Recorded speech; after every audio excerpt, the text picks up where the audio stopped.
Welcome to the Travers Bikes maintenance channel. Today we'll be discussing chains and what they work with, what cassettes they work with, what group sets they work with, everything from single speed, obviously don't work with the group set, right up to 12-13 speed.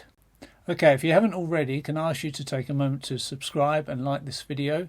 Now, on with the video stuff. Don't go anywhere. Let's start off with a drawing of a generic chain, and all of these features are shared across any type of bike chain that you have.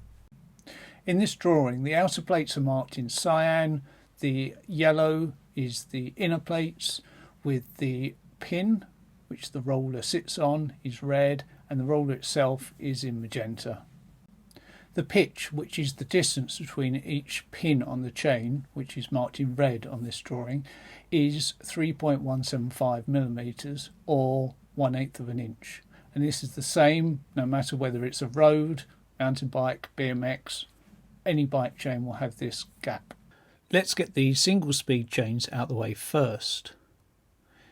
You cannot use these with any derailleur geared bike, they just won't fit through the cages. But you can use them with internal hub geared bikes. A single speed chain is 9 millimeters wide. All chains are measured from the outside of each outer chain plate. Come on, off you go, I need you in the next bit. 6, 7, 8 speed chains are really nice and simple. These all use the same size chain no matter the group set, brand, etc. i.e. it doesn't matter if you've got 6, 7 or 8 speeds at the back, you can use the same chain across all of these bikes. The width of all of these chains is 7.1 millimeters, measured from the outside edge of the left hand plate across the chain to the right hand outer edge. This is the protocol that all chains are measured by, but don't get caught up in this because, as you will see later on, internal width is more critical. Boring, but that's how we like it. You can't really go wrong here. It does not matter how many chain rings you have at the front either. Let's move on. 9 speed chains, still pretty boring. Both SRAM, Shimano, in fact everybody have reduced the external dimensions by 0.3 of a millimeter to 6.8 millimeters.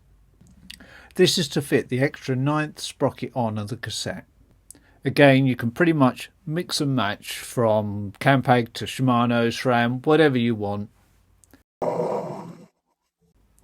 10-speed chain design is starting to change. The width of the chain has decreased a further 0.7, 0.8 of a mil, and Shimano and SRAM have both started to introduce elements that make the chain shift better. Shimano have introduced an asymmetrical design. This means that the chain can only be run in one direction. To confuse things, Shimano have also continued to produce the standard chain, or symmetrical chain, and this can be run in either direction. How can you tell them apart?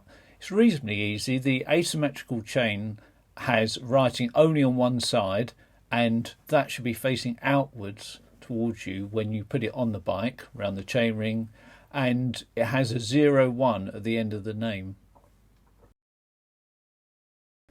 The symmetrical chain has writing on both sides of the chain and can be run in either direction, and has a 00 at the end of the chain name. Compatibility: asymmetrical chains only work with Shimano 10-speed group sets. Standard symmetrical chains from any brand will work on any of the group sets, except for Campag, where you can only use their 10-speed chains with their 10-speed group sets. They're not compatible across Shimano and SRAM. 11 speed. We are back to boring again, but in a good way. Pretty much rinse and repeat 10-speed chains, but slightly narrower, again down another 0.3 of a millimeter, 5.7/0.62. Like the 10-speed version, the 11-speed asymmetrical chain only works with a Shimano group set. Or you can get a standard symmetrical chain that will work on any group set, SRAM, Shimano, or any chain that's symmetrical from KMC, YBN, Wipperman or any other brand, except for Campag, where you've got to stick with the 11-speed Campag chain with an 11-speed Campag group set. 12-speed, this is where it all goes to, it goes wrong, doesn't it? I've made a separate video on 12 speed specifically. If you want more information, go and see that. Again, chains have got thinner, but the internal hole remains the same as the 10 and 11 speed chains. The only thing that's changed is the plates have got thinner. The width is now 5.25 millimeters for all 12 speed chains. If you don't want to watch the other video, here is a quick breakdown. If you have a Shimano Hyperglide Plus group set, just use a Hyperglide Plus chain on there.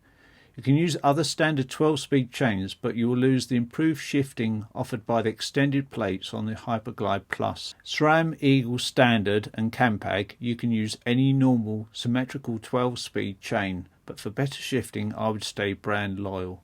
Now we're going a bit off-piste with the 12-speed chains. SRAM Road, you will need to use the Axis flat top chain that will only work with the SRAM Road group sets, nothing else.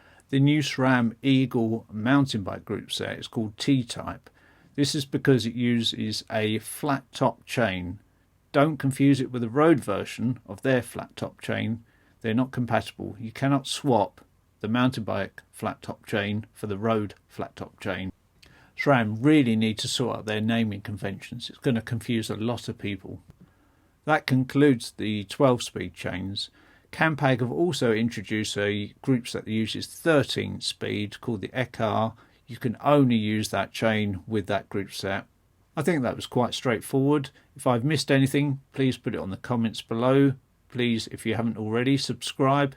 See you in the next video.